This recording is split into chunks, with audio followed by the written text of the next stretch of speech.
Welcome to the Health Science Podcast, sponsored by the National Health Association. I'm your host, Dr. Frank Sabatino, and today my special guest is Helen Demes, who is the founder of Sunset Farm Sanctuary, and there's one of her buddies, which I love. My buddy's on the bed over here near me too. And Helen, thank you for doing this. Welcome. It's so nice to meet you and to be able to speak with you. Welcome to the Health Science Podcast, brought to you by the National Health Association, the oldest organization in the world, championing the extraordinary benefits of a whole plant food diet and healthy lifestyle, as well as water-only fasting. We believe that health results from healthful living and focus on evidence-based science that promotes the health of you and your loved ones, as well as the health of all animals and the environment. We feature experts from a cross-section of disciplines within the plant nutrition, vegan, psychological, environmental, and animal compassion sectors. I'm your host, Dr. Frank Sabatino, the NHA's Director of Health Education. It's so awesome to be here. Thank you for having me. You know, you have such an incredible passion about really spending a lot of your life really giving a home and sanctuary to animals that have been abandoned or mistreated, abused, and neglected, things of that nature. So talk a little bit about the early beginnings of all that. Where did that interest start for you in your life? And, you know, what are the early kind of aha moments that kind of help you evolve to where you are? Well, that's an easy thing for me to remember. I remember it as if it was just yesterday. It was 1972. I was 9. Much to my mother's dismay, I saw a commercial. You probably know about a group called IFAW, International Fund for Animal Welfare. And they had a commercial on. It was black and white. And the commercial was about the clubbing of the harp seals, the baby. Oh God, that was so brutal back then. You can't forget those images. They were so horrible. And I was 9, and I just looked at my mother, and I had a heart to heart with her, and this is it. I said, I will never, ever, ever eat anything that has a face again. Wear anything that had a face. No, just not going to happen. So much to her dismay, that was the turning point for kind of my life. Where were you brought up? Where did that happen? Where were you back then? You know, I was a very late in life, much to my mother's dismay. My father said I was a Vietnam baby. My dad said I can't have any more children because he was a pilot, and sure enough, there I was 9 months. And there later. You were. So I was old. My parents were both retired at this age, so I was late in life, and so they retired in Florida. So I was born and raised in Cocoa Beach, Florida. Oh boy, yeah, I'm in Deerfield Beach, so we're not too far away. Yeah, actually. Absolutely. Yeah. So at age 9, you already were moving into kind of eating and living in kind of a plant-based manner, really moving away from animal products and all of those kinds of things. Yeah, I immediately found a nearby sanctuary. It was in Melbourne. If you know where Melbourne is, there was a sanctuary there, and I immediately went to work for them on weekends. And so I did that until I graduated high school. So it was awesome. I learned so much there. Wow. So that early education already set you up for a lot of what you do now. So from that point forward, from those early years, were you someone that went to college? Did you go on that kind of path, or what was the rest of your path? So both. I went into the military first. So after high school, I went into the military, and it was awesome. I loved it. It gave me a great career. But it took me slightly away from the animal world. But at that time, since I was single, still no kids, I could afford to send money to the IFAW and Defenders of Wildlife and Best Friends and places like that. So I did that type of thing until I was more stable and could start volunteering again at rescues. So I went in the military, and then through the military, I got my college education in aerospace engineering. Wow. But at the same time, I kind of also went back for my own edification and got my veterinary technician so that I could kind of know a little bit more, basically because I knew my life's work. One, I wanted to open a rescue, right? And one of the big costs of a rescue, right? Here's another cat. We just did a hoarding case, so I've got lots of cats right now. Well, okay. Yeah. Yeah, when you went through the military, and again, when you were training, when someone says it's not rocket science, you really can answer that because of your background. I really can answer that. How long were you in the military? Were you deployed overseas and things like that? I was. In fact, my children were born in Belgium. We were stationed at Shape, Wow. Okay. which is Supreme Headquarters, Allied Powers Europe, and near Brussels. So it was awesome. I loved it. But afterwards, I left, and then it was perfect because I kind of went into. I used my same career, aerospace, and I just went to work for the government through contractors. And so it was awesome. I really loved it. And at this time, I moved to DC, and so I was really involved in the DC politics of, basically, the DC politics of the intelligence world. But before I forget this story, one of my best stories is. Everybody knew I was kind of crazy about animals. And at this point, IFAW knew I was kind of crazy about animals too. So they contacted me, and we were talking about elephants, and we were talking about elephants in Africa. And I had at this time spent a lot of time on the ground in Africa for my own edification. I would go once a year and spend a couple weeks there working with groups like Wildlife Act, working with these animals. And they needed satellite data that the government wouldn't give them because it was classified. So I sat down with the government, and we had all these long discussions, and we months and months. It took way too long, but finally I got them to realize that the trails that the guerrillas are using, and by guerrillas I mean the terrorists were using, and they're using the elephants to fund their terrorism. So I got them to agree to release the satellite data that IFAW and some of the other groups needed to work with saving the elephants. So it was pretty awesome. I got a big award for it. It was really awesome. I really liked it. You know, I always wonder when people go into life like in the military, it's not the kind of life that is kind of supportive of people living, plant-based and things of that nature. So how did you deal with that conflict? Because that was so much a part of your life and your being, and now you were really becoming, into that world. So talk a little bit about what that transition was like and how you dealt with that. So, it's easier than most people think. I mean, they didn't, in those days, for sure, they didn't have all the plant-based options, but even now today, I usually I grow my own vegetables, and I just saute vegetables and put them over rice, right? Or put them over pasta. So everybody I worked with knew me. They knew that if they invited me over or if I was going to an event, they knew they had to have a vegan meal for me. And it was actually easier than most people think. There was some ridiculing for sure, especially amongst men. But honestly, I was in a field that was mostly men anyway, so I was used to that. So that didn't even bother me. It was easier than most people would think. I'm strong in it. And even with my family, I won't sit down and have a meal with them if they're going to have dead animals on the plate. And they respect my decision, and I'll meet them for cocktails before or after, but I won't sit down with them and watch them eat an animal that I literally I have spent my life saving, if that makes sense. Yeah, it makes sense. I'm here with Helen Demes, who's the founder of Sunset Farm Sanctuary. It's in Arkansas. Is that correct?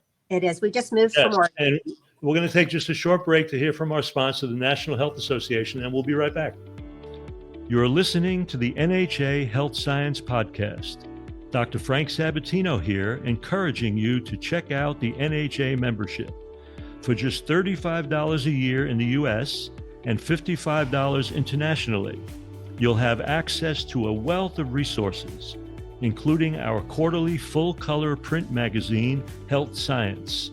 Stay updated on the latest health tools, inspiring stories, and exclusive events like the NHA Conference and plant-exclusive cruises. Join us at healthscience.org/membership and make a difference in your life and the world. I'm Dr. Frank Sabatino, your host, and now back to the NHA Health Science Podcast, where more exciting insights await you. Welcome back to the Health Science Podcast. I'm here with Helen Demes, and we're discussing the evolution of her life and being this caretaker of these incredible creatures on this planet. Let's talk a little bit about the evolution of how Sunset Farms came to be. So let's go into that, because that's really the big passion project that's been a big part of your life. And when I went on your site, I'm going to ask you about the stories about some of these animals, because I just found them to be really fascinating. So talk a little bit about how that came to be, what the obstacles were to that, what you had to overcome. I gather it's about a 45-acre establishment, or has it gotten bigger? No, it's 45 acres. And you got about 138 animals of various kinds, right? So let's talk a little bit about how that came to be and, what that is for you. So, in 2016, I was still working in DC. And so at this time, I was making very good money in my corporate job. And I was supporting all these groups with money. But no matter where you stand in politics, when 2016 happened and we changed to new president, I just couldn't stay. My moral compass just could not stay there. So I picked up and my kids were already gone. So me and my two dogs drove across country and decided we liked Oregon, and found a farm where we could start the sanctuary. So that's how Sunset came about. We actually started in Oregon. We just moved to Arkansas 2.5 years ago. So how did you move all those creatures? What happened with that? Oh my God, it was brutal. It was 2,200 miles. Wow. Yeah, it was brutal. And how many animals did you actually move in that move? 141. Oh my God. So take me through that. What's the logistics of that? Well, the hardest part was we have a lot of disabled animals. So we have animals in wheelchairs. We have animals that were born with half legs, and so they have prosthetics. And then we have animals with conditions where they can't walk. So that was the difficult part. So it was hard because my husband, at the time he was my partner. He finally convinced me to marry him, and that's a funny story in itself, because I was late to the marriage because I found a dog that had been hit by a car on the road, and I had to stop and get it and take it to a vet. And I called him. I said, "I'm going to be late to get me." Oh, that's funny. And of course, he knew it was me. So, so we had to go separately. Because the house in Oregon was in my name, so I had to stay to close, and he had to come here to close.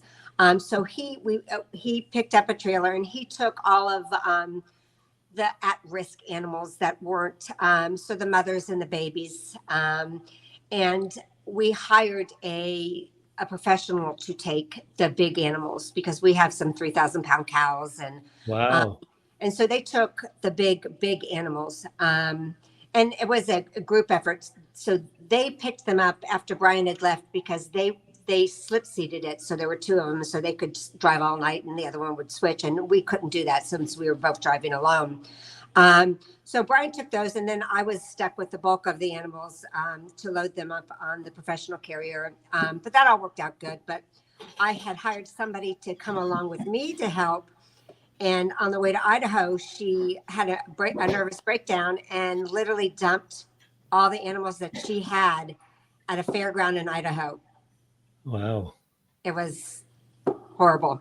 Anyway, so but we made it, and everybody was fine. It was hard. It was in my truck down here.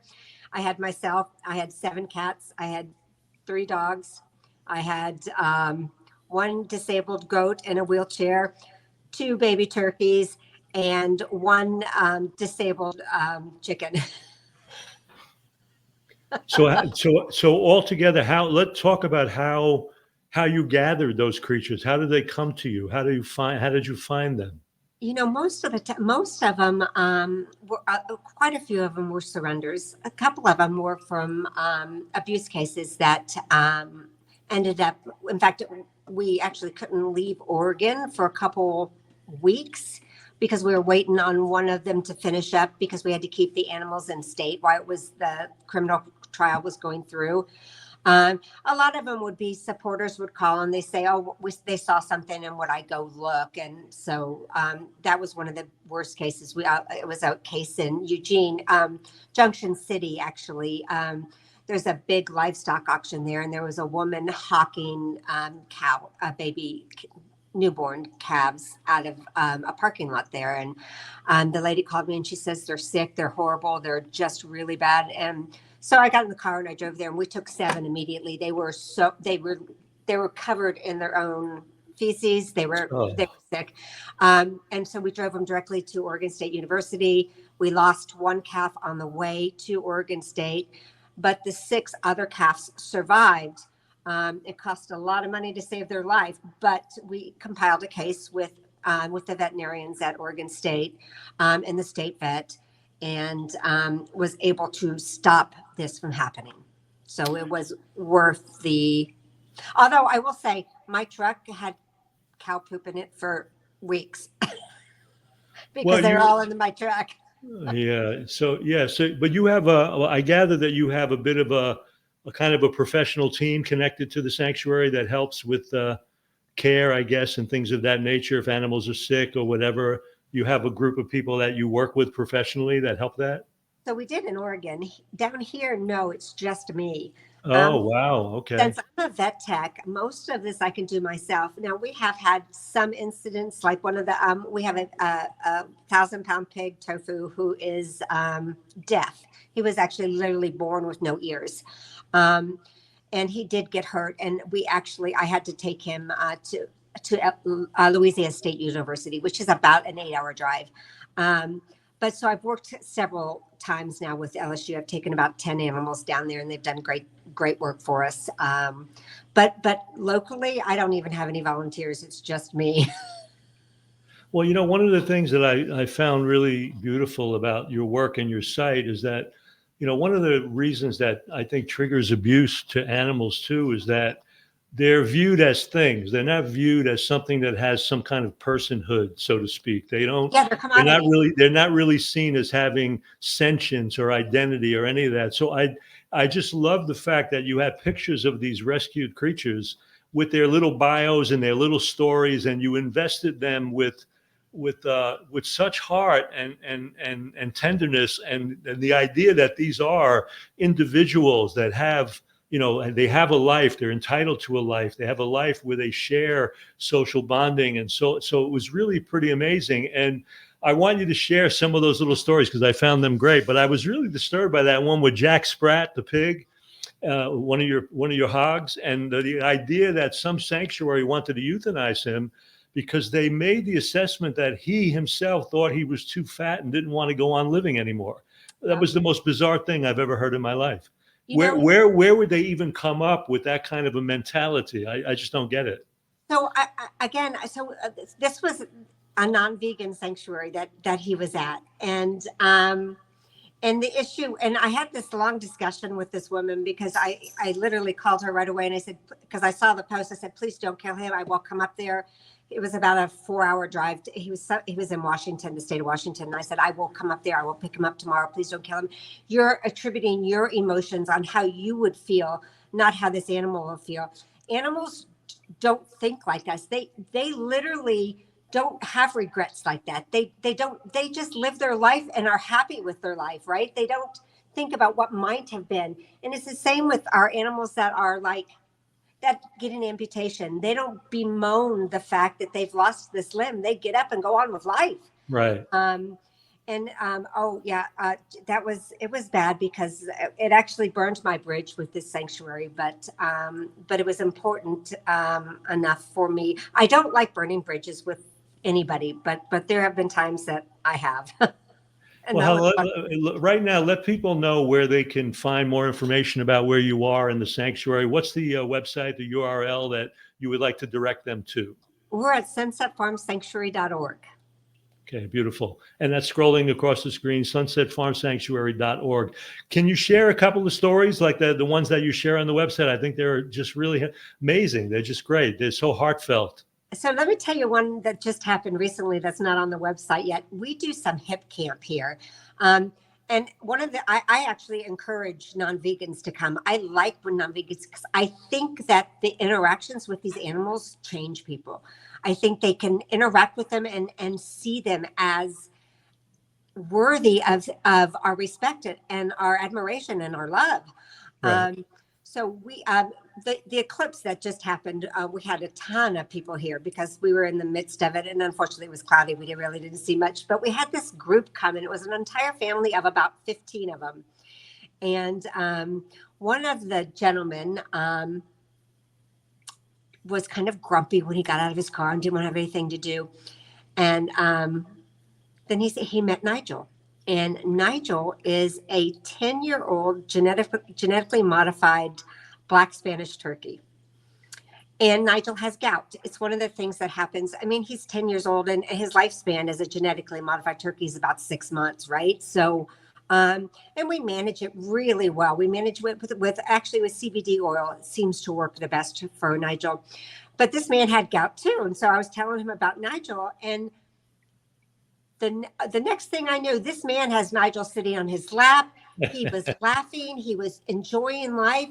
And he said, I don't think I can ever eat a turkey ever again. He's like, this turkey changed my life. And so the next day as they were leaving, Nigel loved him. Nigel followed their truck all the way to the gate, and he hobbles because of his one bad foot.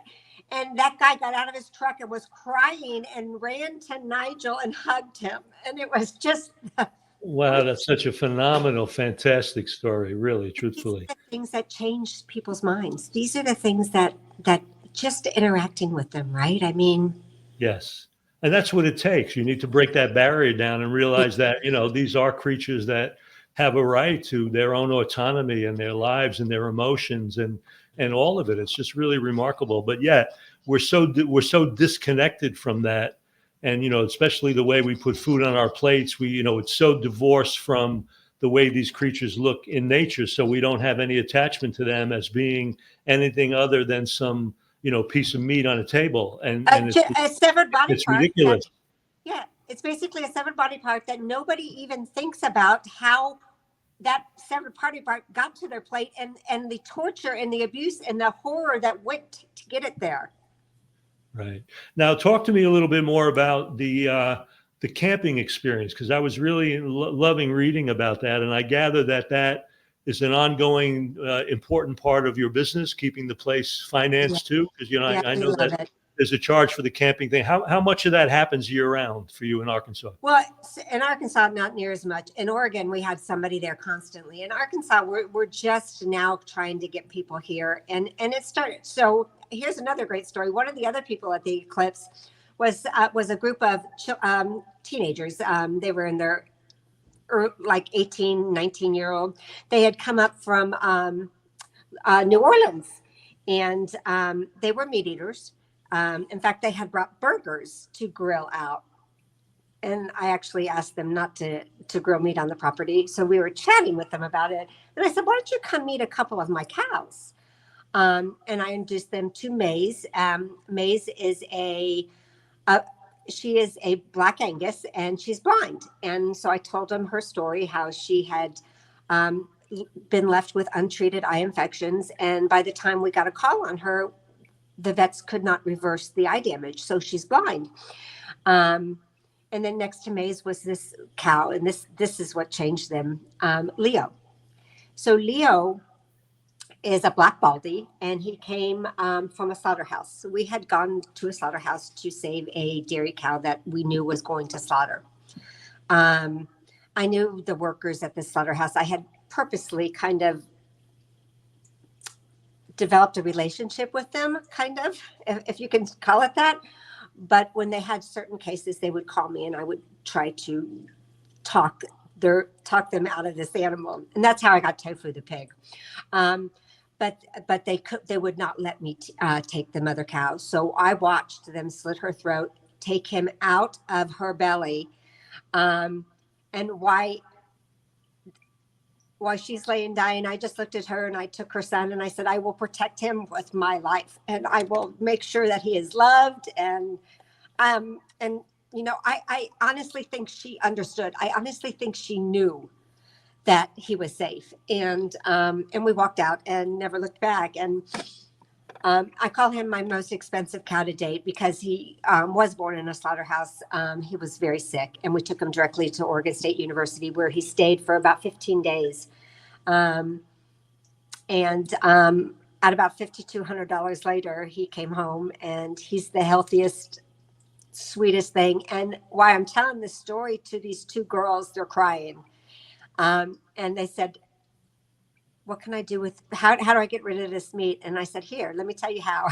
And so they threw it away, and now they sent me a note and they said they're still trying to not eat meat. So it just changed I me. think it's so fantastic that you're giving people that are not the choir. They're not used to, living in a vegan and a plant-based manner, that they're getting turned on to this idea that, wow, we really should separate ourselves from eating and living this way, because these creatures are not here for us to kill and maim and damage for our own pleasure, that we need to support and respect them. And so I think it's a tremendous lesson. And I'm so happy to hear that some people are converting their mindset just by having the experience of interacting with these animals and these creatures. That's a remarkable, beautiful, beautiful thing that you're doing with all of that.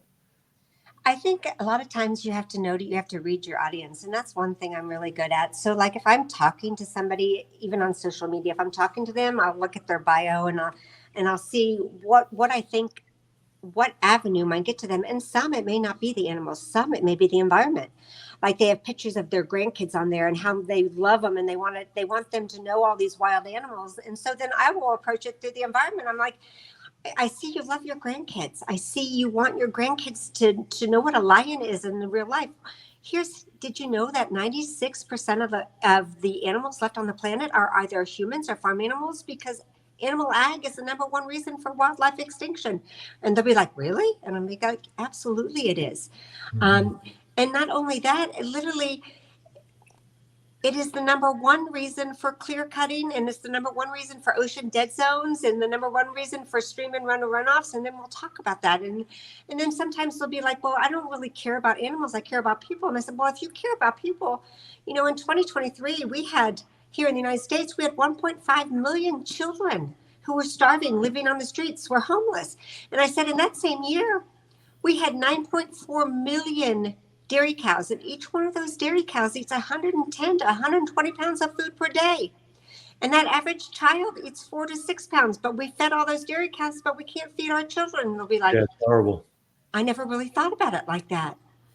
So I Yeah, think it's so interesting because we're in it all the time, and it's amazing that you kind of come from a place where you think people are aware of those things, but they're really not. they're And not. they've been so divorced from that information. It's like the whole thing, even with these government panels on trying to stop fossil fuel burning. And the idea is that while that's an important idea, the truth of the matter is, almost 90% of climate change is due to our dependency on animal food production. And Absolutely. that's the thing that has to change, not Yep. just cutting down the burning of fossil fuels. That's kind of secondary to the process. And so we've been so disconnected by this misinformation, so to speak.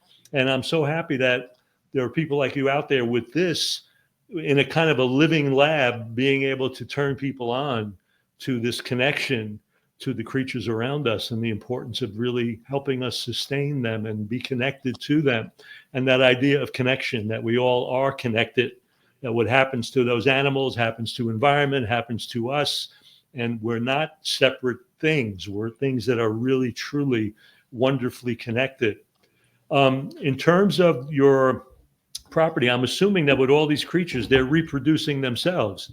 So do those numbers expand No, we don't reproduce here at all. None of the animals here are allowed to breed.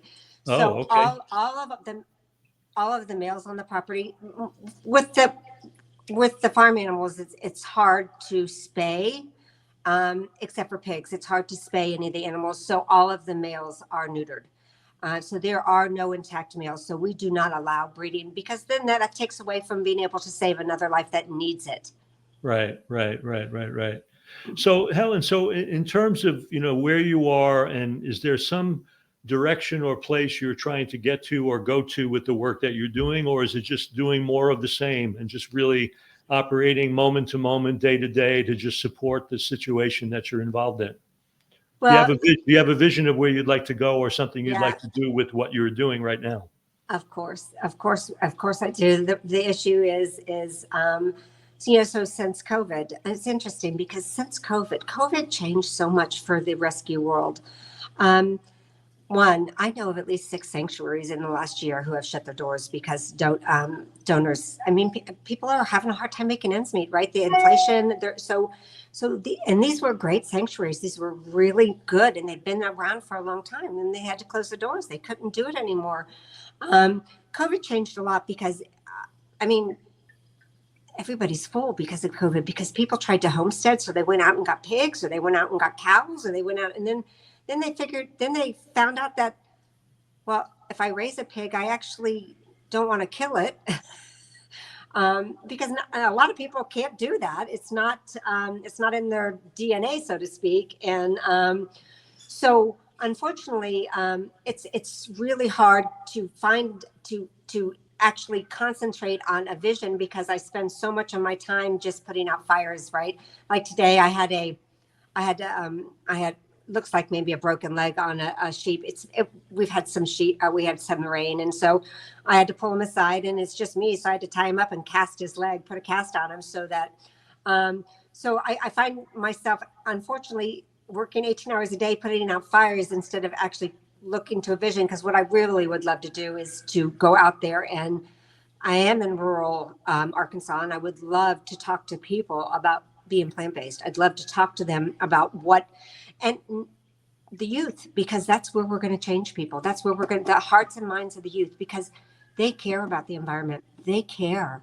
And this is a way to get to people. But unfortunately, it's, don't, and I'm alone because my husband had to, he was a special ed teacher at school, but he stopped because they make no money. And so that we could keep the sanctuary running. Right, right. He took a job as a truck driver, making a lot more money, which puts him away from the farm for most of the week.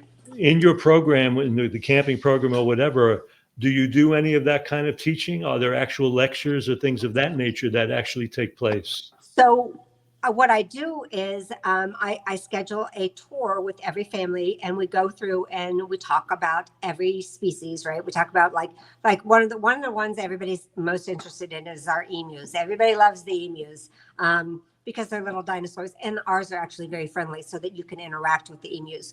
So we sit and we talk about why we have the emus, what the emus are. They're fascinated because the male is it's like a seahorse. The male broods the eggs and raises the babies. And Oh, so we talk beautiful. about each species, and we talk about why that species is important. And then we talk about how breeding them and using them for agriculture is detrimental, not just to the species, but also to the environment.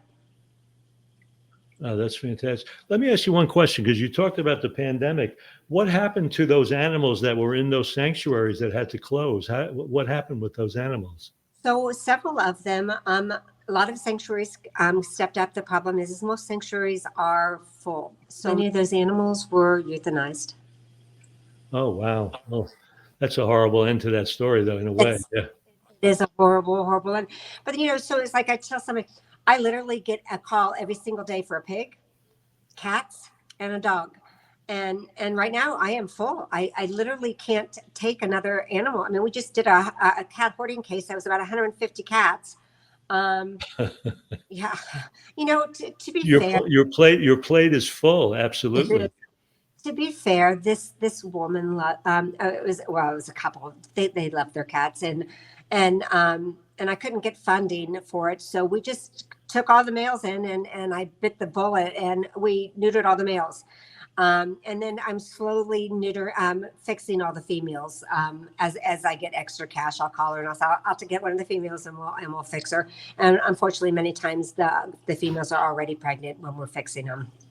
But in this sanctuary situation, the sanctuary business, I realize that you're keeping things afloat with a lot of your own money and your own, energy. Is there an area where you can go to get financial support? Are there any organizations that will kind of fund sanctuaries, or is that not even an issue? So the problem is there are so many people, there are so many great sanctuaries out there, and we're all competing for the same pot of a little bit of money. Now, there's some great organizations like Esther's.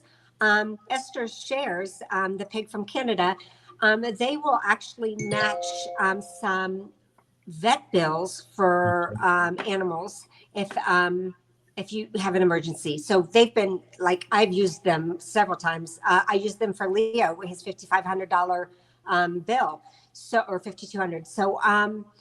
So there are some, and there's a little bit of money, and there's more and more that are if you switch over to food for thought campaign. So if you switch over to a plant-based, unfortunately most of us are already plant-based.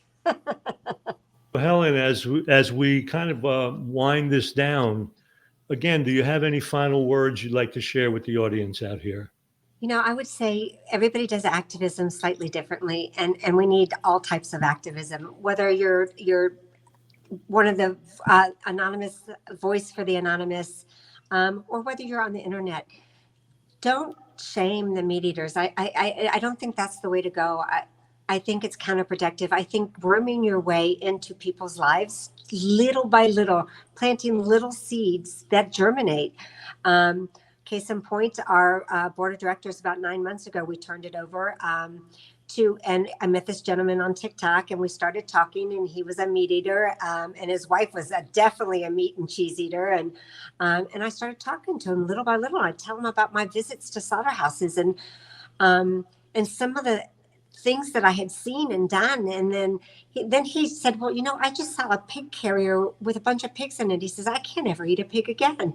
And so I just wound my way in and planted all these little seeds, and they worked. And now he's the most vegan person I know. Well, I can't thank you enough, Helen. I can't thank my guest, Helen Demes, enough for being here. And I urge you out there to kind of follow Helen's work on Sunset Farm Sanctuary. You can see the URL location scrolling across the screen. Do what you can to support this whole sanctuary movement. Do a camping trip to see Helen and really see everything, so to speak, in the flesh, how it's really operating out there in nature, which is going to be the biggest transformation of all. And I want to thank all the people that have joined us today, because without you, we can't do what we do. And I want to thank you for being part of this very active, healthy community. And on behalf of the National Health Association, I'm your host, Dr. Frank Sabatino, and I look forward to being with you on the next episode of the Health Science Podcast. Thank you, Helen. Thank you so much. Oh, it was my pleasure. You've been listening to the Health Science Podcast, brought to you by the National Health Association. Thank you for joining us today and for your commitment to evidence-based health science that backs a whole food, plant-exclusive lifestyle and contributes to the well-being of all people, animals, and our environment. I'm your host, Dr. Frank Sabatino. Be sure to leave a rating and a review, and we'll see you on the next show.